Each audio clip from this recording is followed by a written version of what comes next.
What's up, everybody? Welcome to a brand new episode of the GEEK Buddies.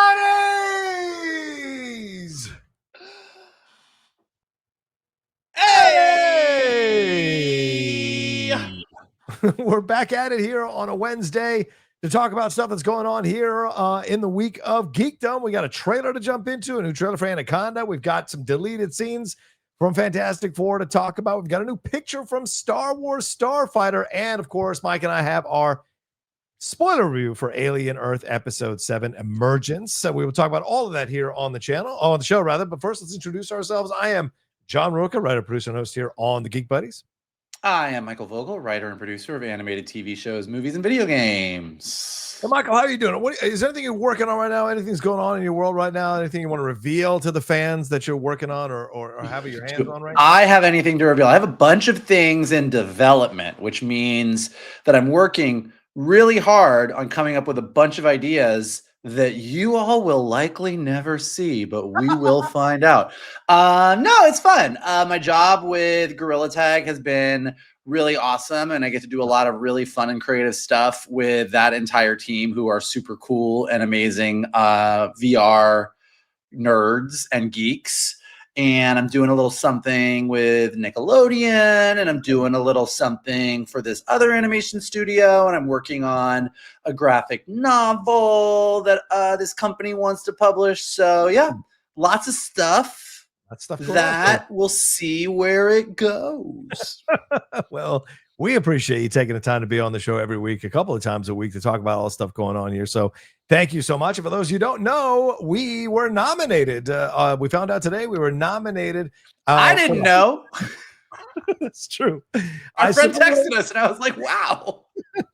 I submitted our podcast to the Hollywood Creative Alliance because they're doing their first ever podcast awards, and we got nominated as one of the 6 nominees for the best podcast from a member of the HCA category, which is pretty cool for our little show building up to get into that nominating. And 5 other nominees there who are really, really good in their podcast. So glad we made the cut. So we'll see if we win, and I'll have to find out what the voting process is like. Is it going to be us?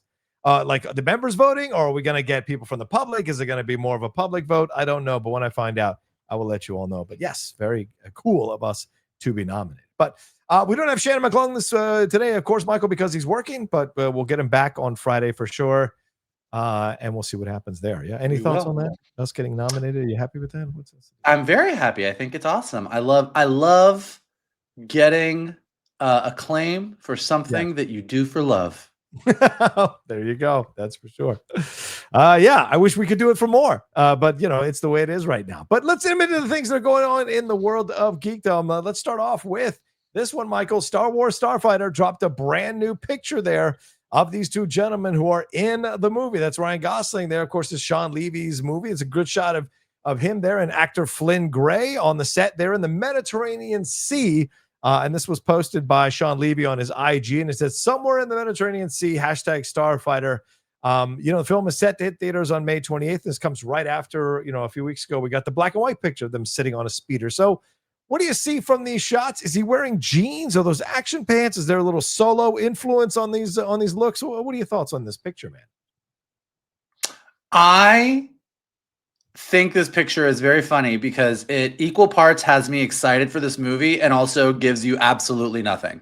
Yes. Like, they look like they are cast members at Galaxy's Edge. Like, they are about to seat you at Oga's or point you in the direction of the Millennium Falcon, like Smuggler's Run. Like, they're like, Smuggler's Run is right over there. Like, you get nothing. But what I love, and it did make me laugh, is that this being a Star Wars photo, I saw the photo. I'm like, all right, they're on a boat in the water. Cue Star Wars fans. Well, the Mon Cala will be a huge influence on this movie. Clearly, they have to go find Admiral Akbar's son. Oh, this is Octo.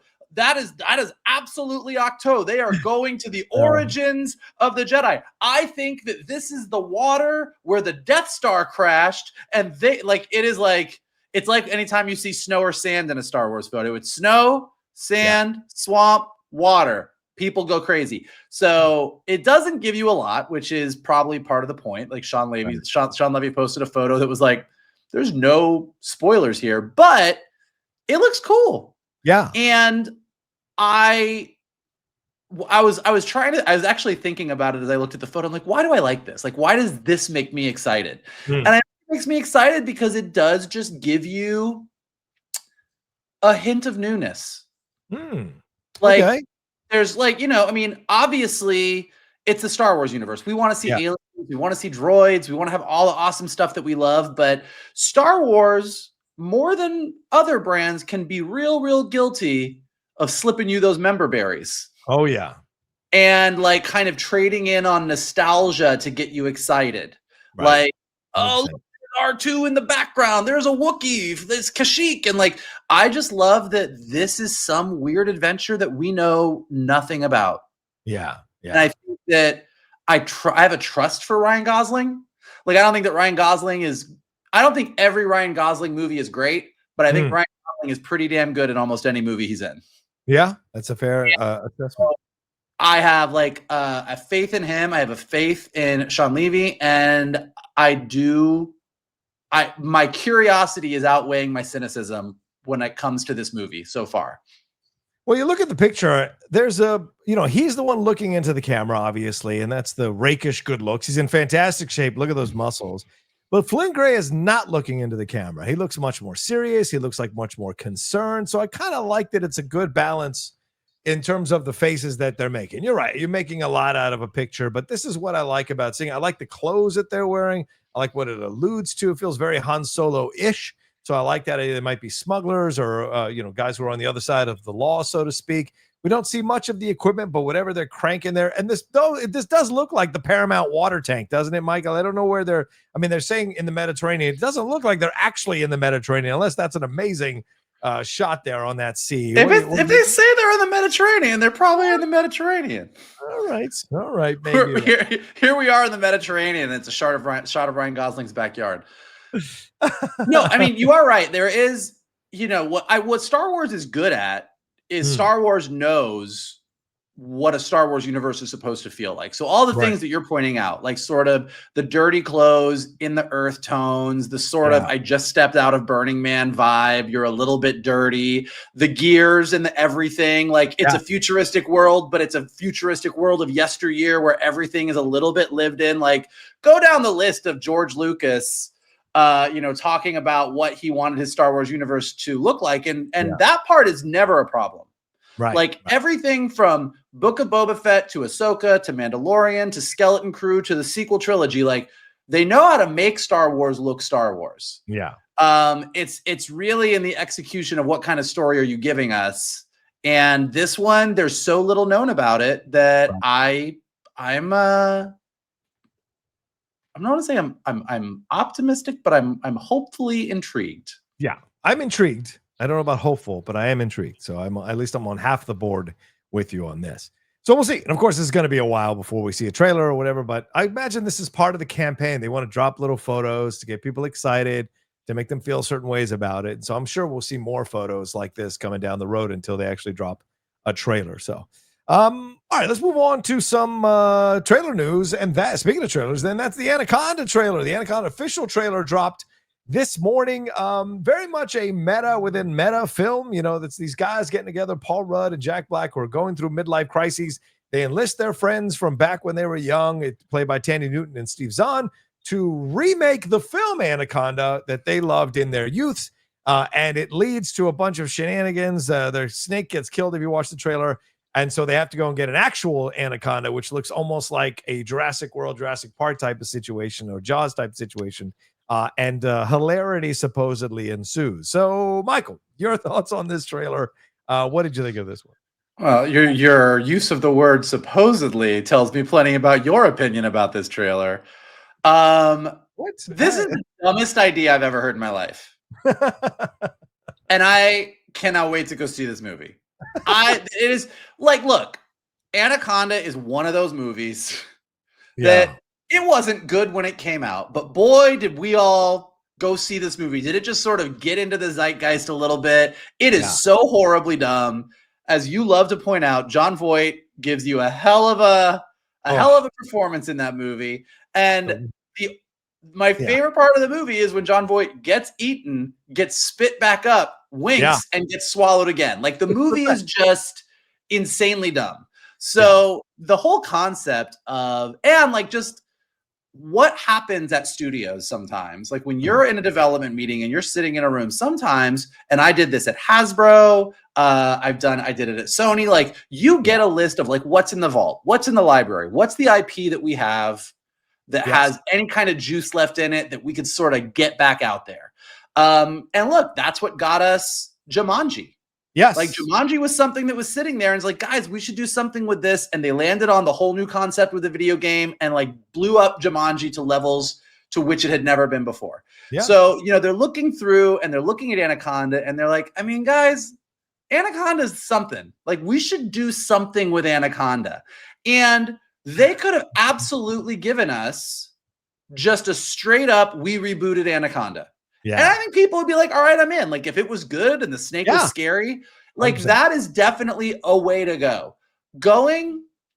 What if it was about a bunch of guys who loved the movie Anaconda, wanted to remake Anaconda, and then ended up inadvertently reliving Anaconda and having to survive?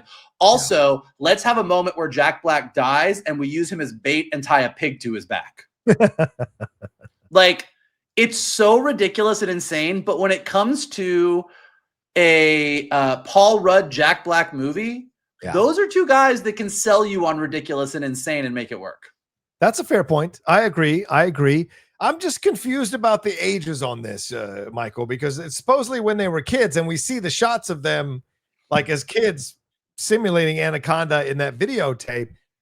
Jack Black is 56, Paul Rudd is 56, Teddy Newton's 52, and Steve Zahn's 57. These are not people in their 40s who would be children when the first Anaconda movie came out in 1997. So it's a little bit of a stretch for me. Here's what I love. In a trailer that has a giant anaconda that is roughly the size of a rhinoceros, at least bigger. Your logic issue is the age of the cast. Well, that's where I start. But I do think like the trailer itself was initially disappointing for me. Like the first 30 seconds, I was like, oh, here we go. This kind of simple humor. Okay, I get it. These are frustrated people in the middle age. I get it. But when they lose the snake, that's when I think the trailer becomes interesting. So I hope what we see at the beginning of the trailer is really just a small part of the movie. And then when the turn happens, like the last, I don't know, 3/4 of the movie is them trying to elude this snake. And it's clearly killing people around them as we see that one scene, because that's when the trailer for me came to life. So that's exciting to me. So it's fascinating because it's all a dark comedy in essence, but like it's meta within meta. So do you think we'll see, I mean, it hasn't been announced, but do you think we'll see anybody pop up from the original cast as some kind of wink and nod? Would John Voight show up? I mean, you have to have John Voight at some place, or I don't think J-Lo would show up, but maybe Owen, maybe Ice Cube, if he can pull himself off. Like playing themselves. Yeah, playing themselves. That's what I mean. Yeah, meta in that way. Like, what are you doing making our movie? Blah, blah, blah. You know, they would be funny to see something like that. Maybe I could see it. I think that would be on the table. Whether not like they fly in to save the day, but like, you know, you finally get to the end of this and their footage went viral when they actually fought an anaconda and they go to some premiere and like J-Lo and John Voight, like, I don't like, sure. Great. It's in the movie. And does this come out on Christmas Day? Christmas Day, which is interesting. It doesn't seem like a family movie, but it does come out on Christmas Day. Well, there are two types of movies that you go to on Christmas Day. Okay. One is the movie you go to with your family because it's Christmas and we're all together and let's go see a family movie. Right. And then there is I am done with Christmas movies and my family and I need to get out and go see something. This is the latter. But like, there is definitely a world where you have your Christmas morning, you watch Elf, Love Actually, The Night Before Christmas, whatever your movie is, and then you're like, fuck it, let's go see Anaconda. I could see a Christmas evening Anaconda viewing in my future. Yeah, I can see that too for you and the crew up there for sure. I don't have any doubts about that happening. But Tom Gormican wrote the screenplay and directed this thing. He did the script for Axel F, the new Beverly Hills Cop movie that was out on Netflix, which wasn't bad. I actually liked it. Wasn't bad. It was, but judging it by a sequel that wasn't a sequel that wasn't necessary with an Yeah. actor who maybe is a little past his prime on Play that. Netflix, which doesn't have the best track record for movies, at Yeah. least as far as the quality. It was pretty good. Yeah. And he also directed and wrote The Unbearable Weight of Massive Talent. And I like that film with Nicolas Cage and Pedro Pascal. So Which also has sort of a meta quality to it. Yes. Yes, 100%. So I do think it is kind of interesting. Like he definitely likes to play with the reality within the world, which I think is cool. Like I think that's fun. Like doing a movie about, like I said, like look, doing a movie about people, their actual ages regardless. Doing a movie about people who loved the movie Anaconda so much that they went to go do this and then it went to shit is more interesting than here's another run of the mill. A bunch of people went to the Amazon for reasons. Oh no, they're being hunted by a snake. It's like, it's just more interesting this way. I'm just mad that we didn't think of this and did our own version of Armageddon. And then we accidentally stumble into a SpaceX missile launch, a rocket launch. That would have been perfect. That would have been perfect. Just letting you know. I got to tell you something. I'm going to tell you two things about Armageddon. One, I almost put Armageddon on this past Sunday morning, and I cannot tell you the number of Sunday mornings that I almost put Armageddon on. It's a problem. I think I have a problem. Two, I got in the biggest debate with somebody about whether or not Armageddon or Deep Impact was the superior meteor movie. And it got got very, very heated. Yeah, really? Deep Impact doesn't even come close. So I'm here to tell you, because and it wasn't just one person. It was one of those things where me and one person were talking in a pool, and the louder it got, more people joined in. Everybody had an opinion, and the opinions were split. I was like, guys, I'm not defending Michael Bay. Michael Bay has become a parody of himself, but Armageddon is when he was at his peak. Yeah. And as ridiculous as it is, that is a movie. And they were like, Deep Impact is more grounded. It's more realistic. It's more emotional. Téa Leoni and her dad on the beach when the wave comes in and she says, Daddy, and I'm crying. Robert Duvall as the blind astronaut. Elijah Wood saving his girlfriend, and they go up on the mountain when the water's coming in. And I was like, all right, I grant you their Deep Impact has its moments, but Armageddon is the superior movie. I know this isn't the topic of Geek Buddies today, but I felt the world needed to know that I was shocked to find that Deep Impact had so many supporters. It's really is shocking. I agree with that because they came out around the same time. So you're either a Beatles They came out like the same summer. Yeah. You're either a Beatles fan or a Rolling Stones fan. It feels like that kind of battle, like which is the superior. It's like there's certain, and it always had like there's a couple different ones, but like there's Armageddon and Deep Impact, which were the same summer. There was Bugs Life and Ants, which were in the same year. Right. And there's a few others that fall into that category where you're like, these two movies came out, Volcano and Dante's Peak. Yes, 100%. The two Truman Capote films came out within months of each other, right? So yeah, they've had those things where we were saying how Hollywood was copying each other for sure. But yeah, come on. Armageddon is look, I give you the Téa Leoni. That is the beautiful storyline in that movie, 100%. Elijah Wood and Lily Sobieski, get out of here with that nonsense. I think Morgan Freeman's a great president. He's the president for that movie, right? It works for that movie. You couldn't have Morgan Freeman in Armageddon. You had to use a different president for this, but there's no one that matches the Ben Affleck, Bruce Willis. Get on out of here. There's not even anything remotely close. Man, and Billy Bob Thornton always wanted to go into space, but he couldn't go into space because of his leg, but then he gets the patch at the end.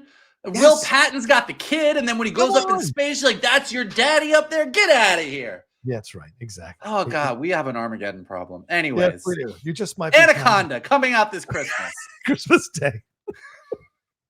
All right, well, let's move on to a film that already came out, but is about to come out on digital, and that is this Monday, The Fantastic Four: First Steps, and they released 2 deleted scenes of the deleted scenes that they have that they're going to be on the disc. Let me read that for you guys real quick. Where is it? Okay, Fantastic Four, you will get the Thanksgiving Soup Kitchen, Fantastic Four Day, Subterranea, which I think is the one you're seeing now, Birthday Sweater, and Taking Turns, which I think was the second deleted scene that was released. This is the one you're looking at here where Sue Storm goes down into Subterranea after plugging her nose and talks to Paul Walter Hauser's Mole Man about an issue going on with the sewage and people being used and all of this. She threatens to give him an aneurysm when he threatens to try to overtake the Earth, and they come to an agreement after she suffers a bit of a kick from the baby. And in the other scene, it is basically them taking turns taking care of young Franklin, Reed Richards, and Sue Storm. So, Michael, what do you think of these deleted scenes? Should they have been included in the movie? Neither. Okay, how do I say this? Neither of these scenes rises to the level of some of like perfect example. Some of the deleted scenes in Wicked were so good that it was like, I understand that this movie was already really long, but fuck, this scene would have been great. I love this scene. I think this scene gives me a new understanding of the dynamic between Elphaba and Glinda. Like, there's a couple scenes that are just banger scenes. Neither of these are banger scenes. They're fine. They're cute. Yeah. But what I find the most interesting about the subterraneous scene is that Sue's pregnant. Yes, she is. In the movie Fantastic Four, oh, that's right. You find out she is pregnant. Yes. They build up, they baby-proof the Baxter building. Reed says, I baby-proofed the city. Silver Surfer shows up, and 5 minutes later, they're in space. So the fact that there is this extended sequence, which happens before the Silver Surfer shows up, like, this is not about, hey, can we bring everybody down because Galactus is coming, because Sue is still pregnant. So this means that prior to Galactus and the Silver Surfer showing up and declaring that Earth is fucked, that there were these other plot lines going on, and that there was other things happening. And so this doesn't make me go, oh, these should have been in the movie. Right. But it does make me go, wow, there was a lot more going on prior to the Silver Surfer showing up than we knew. And we already know, and it doesn't look like this is in the scenes, but we already know that there was a very extended, like, I think 7 minutes, maybe not 7, maybe 5 minutes, with Malkovich and a bunch of orangutans in the opening that was cut, that I'm surprised isn't, because from what I heard, that was completely finished and got cut out at the last minute. Yeah.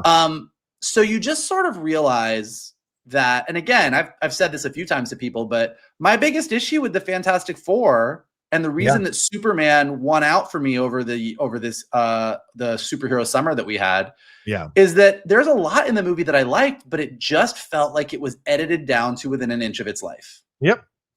And do I think that the Sue and Mole Man talking about hiring some of his people to run the sewage problem in the city is like the thing that would have saved the movie? No. But knowing that that was an entire sequence that was shot, you go, well, what else was going on at the beginning of this movie? Like, what was this world before they went up into space and the Galactus stuff happened? Yeah.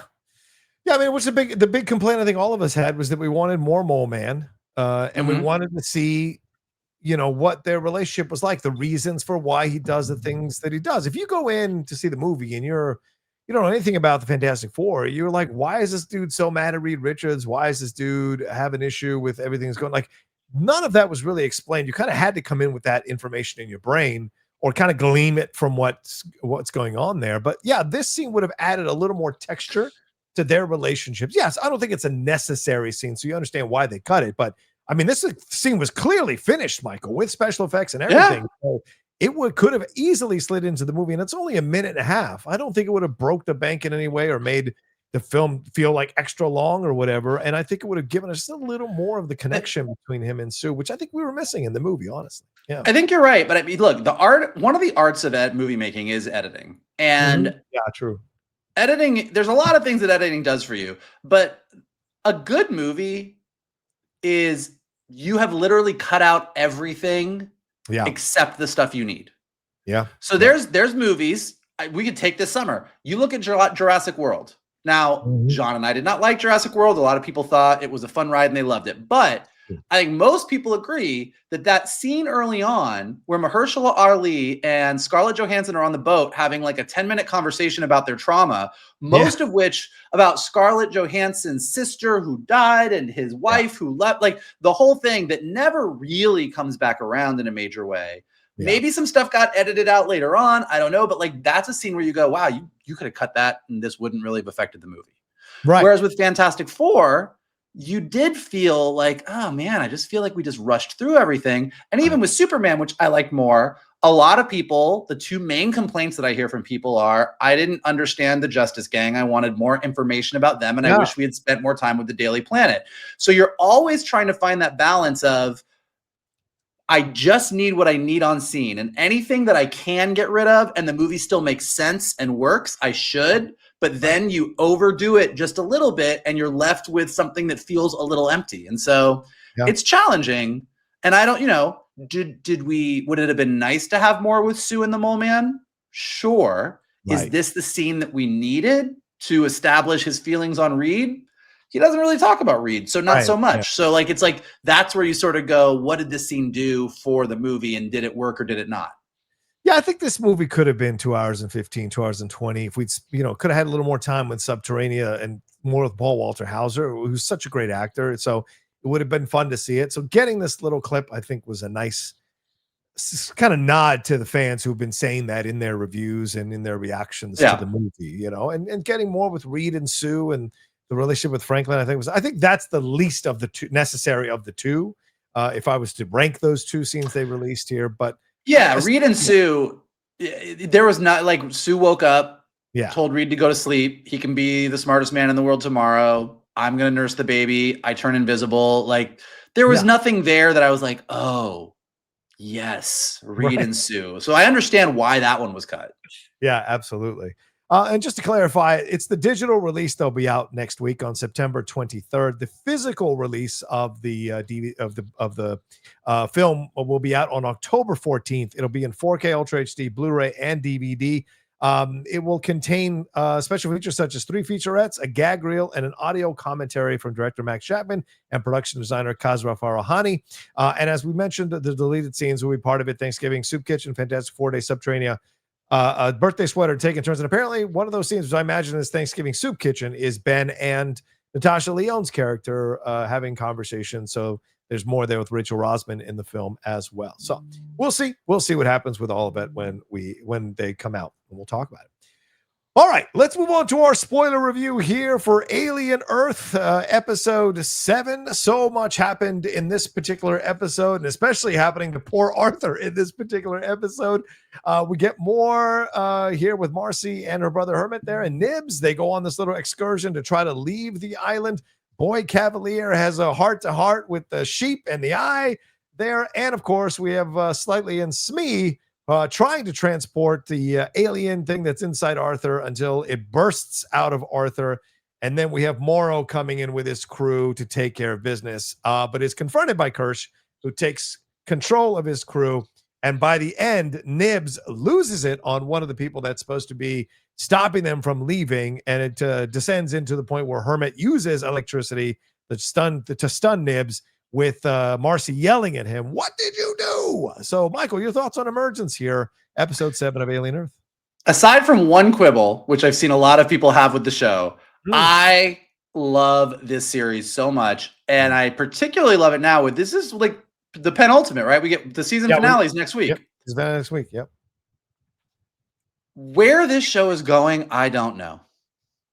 Like, I don't know where we are going. And when you get to the end of this episode and Wendy is like communicating with her buddy in the forest. Yeah. Like, I'm like, I don't know what happens here. I don't know what this story is going to be, but like in the most excited way possible. Yeah. Like I know where we get to eventually in the Alien franchise, that the Weyland-Yutani Corporation pulls everybody out from the Nostromo out of sleep and says, hey, go check out this planet because they need another xenomorph. Right. And I know that all of this stuff is the stuff that's taking place before and leads up to that. But how we get from a hybrid communicating with a xenomorph on an island where everything has gone to shit and a sheep that knows all the digits to pi to that, I have no clue, but I am loving this ride. Yeah. I agree with you 100%. I'm loving this show. It's one I look forward to watching and watch again before we do our reviews, because every single character is becoming an X factor. Like there's no one character like, okay, I know what this person is going to do. There isn't. Every single character has multiple possibilities within them, as the phrase, they contain multitudes, because you have no idea what they're going to. What is Kirsch's whole plan here? Was this on purpose? Did he want to catch Morrow? Why did he did he lure him in with the xenomorph? He sacrificed Arthur. He sacrificed Isaac. Why did he do all of this? We don't really know. Then we have Boy Cavalier, who's out here communicating with this thing. He's finally excited that something quite possibly could be more intelligent than him, and he's now going to put it into another body. A lot of people think it's going to be Hermit. I think it might be him.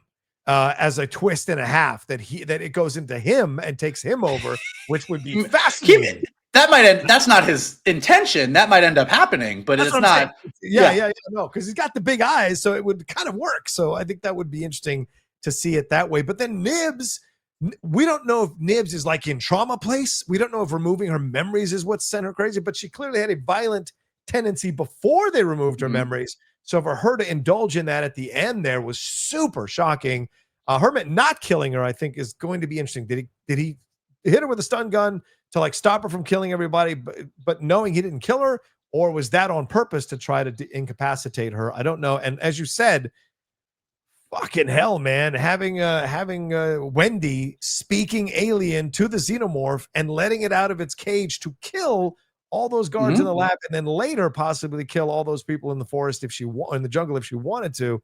That was a hell of a thing. So you just don't know what anyone is going to do at any moment, and I kind of love that as an approach here. So, let's deal with the main storyline, man. What did you think of this with Slightly and Smee?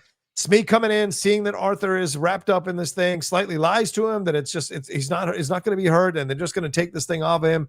They go on this excursion. But then poor Arthur comes out of this thing, and we've seen this before, Michael, in alien movies where John Hurt famously in the first Alien movie, the thing comes off of him, and he seems okay, but we were sitting there waiting for that thing to explode, and it finally explodes out of him on the beach just when he is like, they think he's going to help them and turn this thing around, and it becomes insane. Morrow shows up, and then they get taken back by Kirsch. So your thoughts on this storyline and what happened here and what worked or didn't work for you? Well, first, this is the perfect time to bring up my main quibble with the series. That started small, but as the series has progressed, has become more and more. And this episode is the most egregious, which is I love everything about this show. And obviously, I want everybody to be able to move around and do all the awesome things and all the machinations that we see them doing. Oh, sure. On this high security island with a bunch of billion-dollar hybrids and a bunch of biohazard aliens that are being researched, the lack of security on this place is staggering. Like, they do a good job. No, you did bring it up in the past. It bothered me less, but it keeps getting more and more. And they do a good job of, like, right before Slightly and Smee sneak out of the room, when you cut to the hallway, you see the guards walking away, and then they look like they are doing enough to go, okay, at least they're aware and we get it. There's guards. Right. But even like at the end of last week, we left Slightly in a ventilation shaft in the lab with 2 hybrid eating flies flying around. Yeah. And Arthur with a face hugger around his neck. And we start this episode that Slightly has somehow left the lab and gotten Arthur to his bedroom where he put him under the bed. Now, I love a monster under the bed analogy, which is really what's happening here. But I was like, how the fuck does Slightly do that? And then just the way in which Hermit is running around doing whatever he's doing, and Slightly and Smee are running around doing whatever. Like, it is just wild to me that I'm like, nobody is paying attention to anything. And it does strain credulity a bit. That being said, really quickly, I kind of go, all right, fine, fuck it. Like, that is a criticism that I have. They could have handled that differently. Noted, put it in the notes for the review. Other than that, I don't give a fuck, because everything that's happening is it's just great. Yeah. And this was awesome. Like, getting Smee involved in the story, because he thus far has sort of been on the edges. All he wants to do is have fun and play with his friends. And Slightly, as his best friend, is going through all this shit. So bringing him in, him seeing the thing. And again, the way they just act like kids, the way that Slightly tries to give Arthur water while the face hugger is on his face, and how it doesn't work because the face hugger is kisses down his throat. And the two of them, and even him being like, no, Arthur's going to be fine, which Morrow didn't say explicitly, but he also did not say. I think Morrow basically just said, hey, the alien's going to fall off of his face and he'll wake up. And slightly is extrapolating that to be he'll be fine, and that is fair.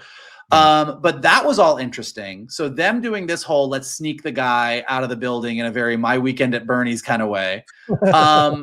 But then when they ran into Kirsch, it got really even more interesting. When Kirsch was like, what's going on? And he's like, no, this guy's been talking in my head. And he's like, no, I know that. You got to use the elevator over here, guys. And you're like, oh, okay.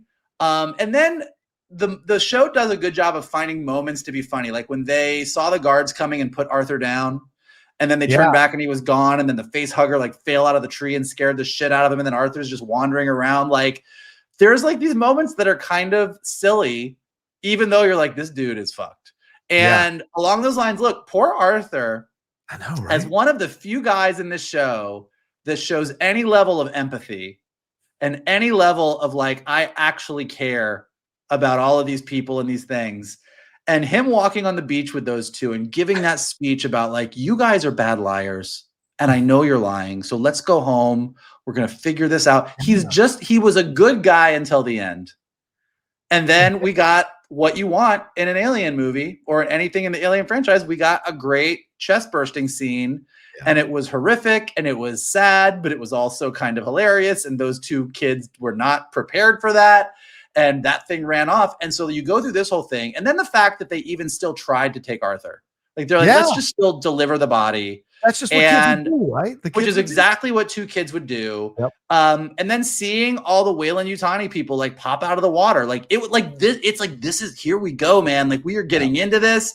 And then the double cross with Kirsch. Kirsch catches the xenomorph and turns things around on Morrow. So was that his end goal? Like, I'm going to let him do all of this just so I can capture them?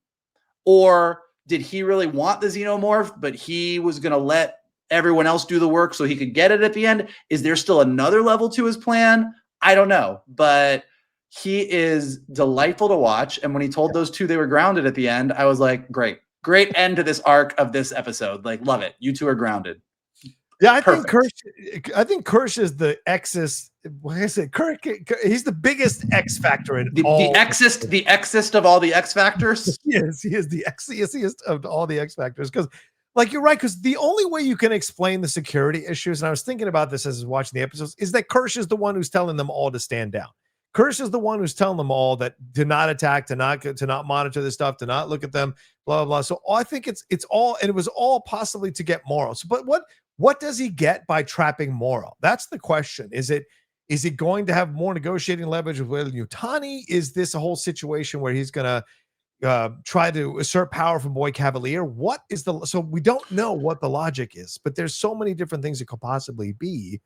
But that's what makes him so interesting. And it's why you cast Timothy Olyphant, you know? It's why you cast Timothy Olyphant. But you bring up a good point, which is, so in what we know of synths in the Alien universe, most of what you just said would lead one to believe there's something more going on here, because synths don't go to that level of deception and machination. They pretty much follow their programming orders. Like even Ash in Alien, who was the bad guy, wasn't a bad guy because he made the choice to be bad. He was following what his actual orders were from Weyland-Yutani. So the fact that Kirsch is really walking the line on this, as a synth, I do no harm and can allow no person to be harmed. Like he's allowing people to be harmed.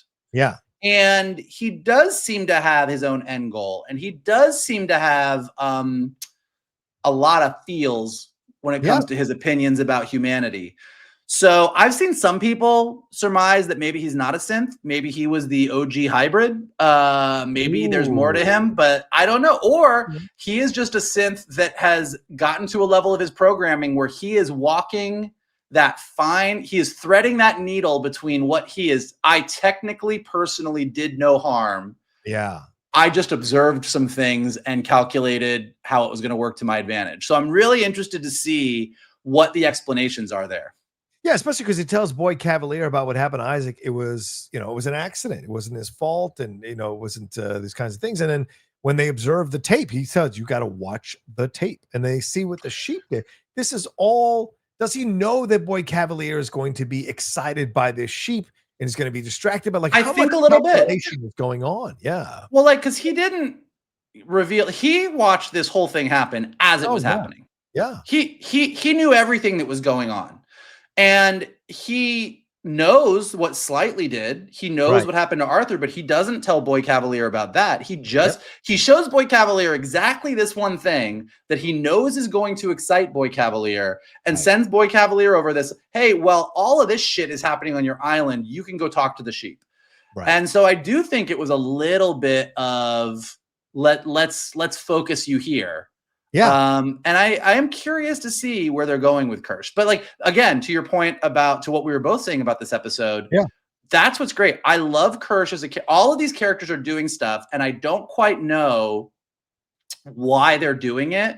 Right. But the characterizations are so clear that everything they're doing feels in character and feels like it's with intent. So it's not like a show where I'm like, I don't know what the fuck's going on. Right. I'm confused. I don't like this. Like if anybody watched the season 3 finale of Star Trek Strange New Worlds, that was just a bunch of gobbledygook. This is like, I don't know where we're going, but I can't wait to find out. Yeah, I think you bring up an excellent point. We've seen shows, we've seen movies where characters make confounding decisions, and then you're out on the movie or you're out on the show. Yep. And then when they try to explain it, it really doesn't work because there weren't enough seeds planted throughout to make the explanation work.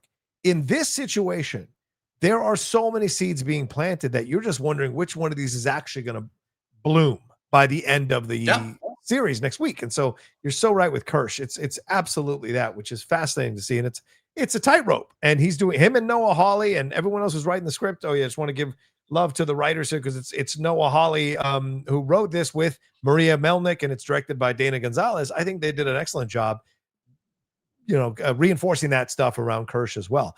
But let's switch to Boy Cavalier before we get to the other storyline. What are your thoughts on this, man? What do you think is going on here with him and his interest in the sheep? As we said, maybe Kirsch has manipulated the situation to happen.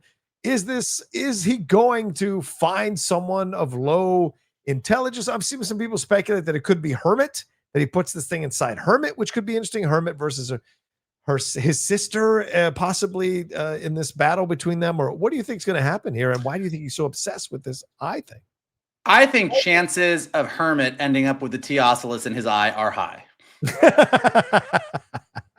I'm going to put that as far as theories go, I put that near the top, just because as we end season 1 and gear up for a potential season 2, a former brother and sister who are at odds with each other because of events that transpired, one of whom can control a xenomorph, one of whom is now a highly intelligent eyeball monster with the Teoculus, that is compelling. And we've seen the Teoculus fight the xenomorph. And we've seen the Teoculus fight the xenomorph. So we know that the Teoculus has its, as Boy Cavalier discovered and Kirsch pointed out, we know that the Teoculus has its own agenda. It is not just a creature that responds because it wants to eat or sleep or survive. Yeah. Like, it tried to warn the doctor on the Maginot very clearly, and it very clearly tricked Isaac into getting trapped in the cage with those metal eating flies. Right. And then when Cavalier asks it about pie, we very clearly get, I know what pie is. Also, don't talk to me like I'm an idiot. I'm going to drop a deuce right now to let you know how I feel about you talking to me this way, which was delightful. So once this Teoculus, and I hope we get to this by the end of the season, because assuming it's Hermit, but whoever it is, the second that Teoculus is in a body that can actually communicate and start speaking, that is going to be some wild shit. So you sort of have, to your point, Kirsch has his own agenda. Yes. That we don't know what it is, but Kirsch is definitely agendaing all over the place. The Teoculus has an agenda and we have zero idea what that is. And then Boy Cavalier has whatever Boy Cavalier wants. And then we've got Wendy sort of feeling herself and making decisions in the moment that are taking her down this path. Like, it's a wild ride here. Yeah. I don't know how they're going to wrap this all up in a season finale, because there have been no reports of a season 2. So I wonder if they're going to get all these things wrapped up in a way that's incredibly satisfying. We will see. Oh, and I wanted to say one more thing about the Smee and Slightly storyline. I think this is the one complaint I had about the episode was them. They got a little bit on my nerves with the kids in the male bodies type of the adult bodies. It's a little bit on the act. It was a little unnerving, but it's not the actor's fault. It's just that it felt like a little bit grating on my nerves, but maybe it's supposed to, because I think sometimes I see that behavior and it does frustrate me when I see it in other things in life. So when I see it in this format, I think it's supposed to frustrate you possibly. So just like we said, I mean, I do think one of the hardest things is an adult acting like a kid and making it feel real and not like a parody. I also think that Smee and Slightly are put in a position where out of all of the kids, they are the ones who are asked to act the youngest. Yes, right. And are also put in these extremely sort of over the top situations. Right. So I totally hear what you're saying, and I don't think you're entirely wrong. I enjoyed it, but I do think that, like, there's definitely moments where you're like, all right, I get it. You're young, you're kids. Yeah, I get it. Okay, let's move on. I want to see the chest burst. Go. They seem the least mature of the whole crew, and maybe but I think that's intentional. They for sure are. Like, when you look at what Isaac was doing before he died, what Curly's issues are, and Curly's drive to be like the #1 student, Wendy being Wendy and Nibs being a sociopath. Like, so these two, their primary personality traits are the youngest and the still. Like, Slightly is being totally manipulated and just wants to save his family and doesn't know what to do. And Smee just wants to have fun with his friends. So they definitely have even their sort of emotional drives as characters are on the younger end and less sophisticated than the others. Do you think Morrow has already killed his mom, Slightly's mom? I don't think so, only because I don't think that Morrow as a character is a malicious character. He's a get the job done guy. Like, he's not the kind of villain who's like, twirling his mustache and being like, haha, surprise, I gutted your mom the second I saw her. Like, he's like, he just does what he does to get shit done. Okay. And the threat of what he was gonna do to Slightly's mom got the job done. And now I think he doesn't care. Slightly's no longer useful. He's out. He didn't even address or answer his question when he said, like, is this okay? Is my mom okay? Are you not going to kill my mom now? He's like, because he didn't care. Walked out. Yeah, exactly. It was no longer because he didn't care. Like, I think at this point, the plan didn't work. Arthur, they didn't get there in time. The xenomorph had already busted out of his chest and was running around the island somewhere. So Slightly and Slightly's worry about his family and his mom is like off the list. Morrow's like, I no longer care about this. Check it off the list. Move on to the next thing.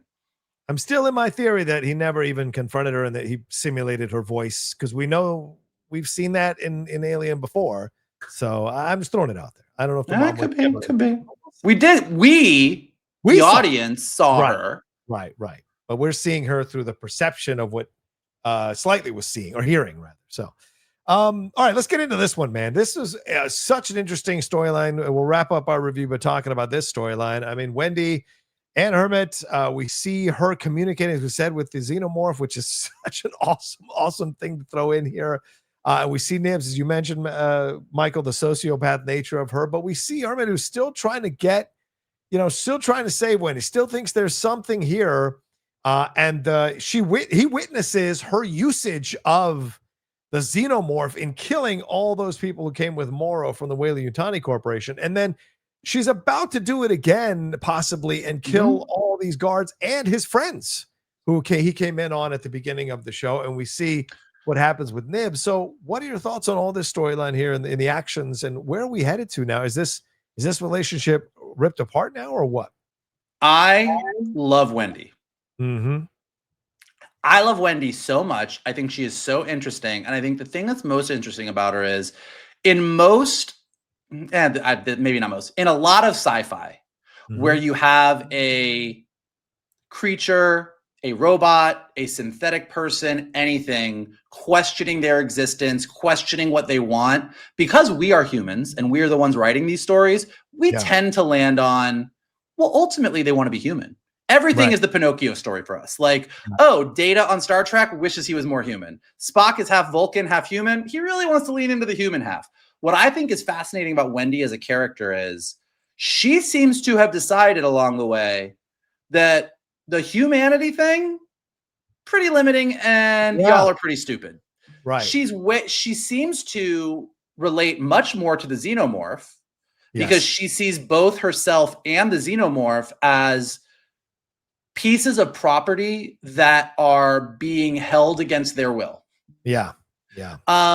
So when she frees the xenomorph, so that they can get off the island and get out, I don't think she's just doing that as a distraction. And I don't think it's particularly evil. She's freeing her friend. Right. And these humans that are keeping him captive are the bad guys. Yeah. To a degree. Well, and I also think the interesting thing about this storyline is that we see her confront death for the first time. Well, yes. With Isaac, right? She's like, wait, I thought we were perfect, or whatever she says in essence, or heightened or elevated, whatever she says, like we were not supposed to die. So now she sees, that they can die. So it's almost like we're veering into that Blade Runner replicant territory with Rutger Hauer's character from that, and seeing where she belongs, what's her truth, what's the deal. Yeah, I was created by you. We see the burial ground of their names. Well, there. Exactly. So yeah. Yeah, I was going to say, like, in a way, she confronts death twice in two different ways in this episode. Right. Because first, when she does come in and see what happens to Isaac, it is we are not safe here. Right. And you want me to lie to everybody. And yes, we can be destroyed. Like, we are not immortal. Our robot bodies are able to be injured and hurt. Yeah. And when Boy Cavalier tries to keep her there, when she has that xenomorph start slamming its head against the wall, like, I'm like, oh yeah, everybody's fucked. Yeah. Everybody's fucked. But then when she and Nibs and Hermit do find the burial ground where their bodies are buried, all three of them have a really interesting reaction. I think they're all a little bit different. I think Nibs has decided that she is actually dead. And whatever Nibs has been having an existential crisis from day one. Yeah. And this has not helped the matter. Knowing that her actual body is down there and that she is just a robot husk with some memories in it, I think she's already been going down a bad road.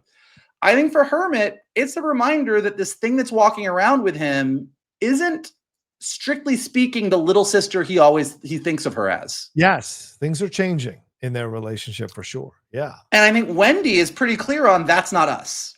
Yep. That's not me. Like, I'm something different. I'm something more. Like, Wendy is pretty self-assured in her personhood, in her sentience, in what she is.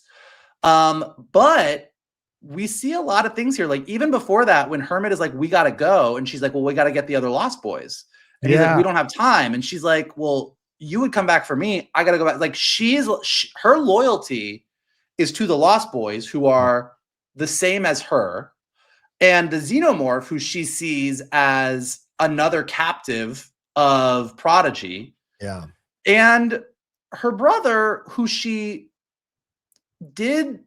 we started the series with her holding on to that piece of her past. Right. And that being so important. And one of the things that drove her to get everybody to go out and rescue them. But as she's growing, he is, in his own way, as limiting to her as Boy Cavalier is. Yes. But I do think I love the scene where Curly calls her out and says, this is all happening. It's your fault, not your brother's fault. It's your fault. You wanted us to go get your brother and all of that. And so what you're seeing, I think, which is fascinating, is that even Herman himself is deciding who to save, who not to save. Like, those other Lost Boys are in the same situation Wendy/Marcy is in. Yet he's valuing Wendy/Marcy and saving her because it's his sister, right? But like, if you are really a person who cares about what's happening, you want to save as many people as possible. So he's caught up in his own kind of sort of selfish cycle because of his sister being involved, Cavalier as well. And so she's breaking free from both Cavalier and him And I think it's going to be Hermit, and I think it's going to be fascinating to see what she does Well, now in the finale because of everything that's happened to this point. yeah, look, in a way, I mean, and this, there's the Peter Pan references are bountiful and many, but both Cavalier and Hermit don't really want Wendy to grow up. Right. Yes. They want to keep her exactly where she is. Yeah, exactly. Meanwhile, Wendy's making her own decisions. And her decision is when a bunch of soldiers stop them and try and keep them from doing what she wants to do, she warns them. Yeah. Tells them, don't do this. Yeah. But then she gives us the money shot and she tells that alien to come in, and that alien rips them apart, which is wild and fun to watch, but not nearly as fun as watching that thing go up to her and crouch down and just chill out while she pets its head and soothes it. Like, it was so cool and disturbing and weird to watch. Yeah. And then she sends it off and she's like, yeah, I think I told him to hide and follow.